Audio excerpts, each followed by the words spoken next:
অশ্বত্থ গাছটা প্রায় 2 মাস আগে আমি বসিয়েছিলাম 600 সাবস্ক্রাইবার কমপ্লিট হওয়ার জন্য, কিন্তু গাছের আশেপাশে অনেক জঙ্গল হয়ে গেছিল, তাই কাস্তে নিয়ে কিছুদিন আগেই বেরিয়ে পড়েছিলাম গাছের আশপাশটা পরিষ্কার করার জন্য।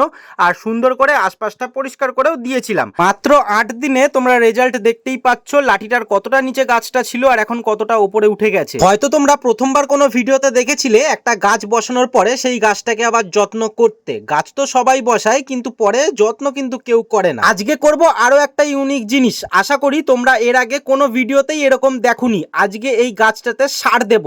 হ্যাঁ, ঠিকই বলছি, কিন্তু তার আগে দেখো চারপাশের অবস্থাটা। কুকুরে নাকি সে গর্ত গর্ত করে দিয়েছে। এবার যদি আমি সার দিই তাহলে তো পাশে গড়িয়ে চলে যাবে বৃষ্টি আসলে, সেই জন্য আগে জায়গাটা পুরো ঠিকঠাক করে নেব, তারপর এই সারটাকে দেব। আর আমি আশা করি তোমাদের নতুন কিছু দেখাতে পারলাম। যদি ভিডিওটা ভালো লাগে আমাকে একটু সাপোর্ট করার জন্য একটা লাইক আর কমেন্ট তো করতেই পারো, আর চ্যানেলটাকে সাবস্ক্রাইবও করতে পারো। দেখা হচ্ছে নেক্সট ভিডিওতে, সবাইকে টাটা।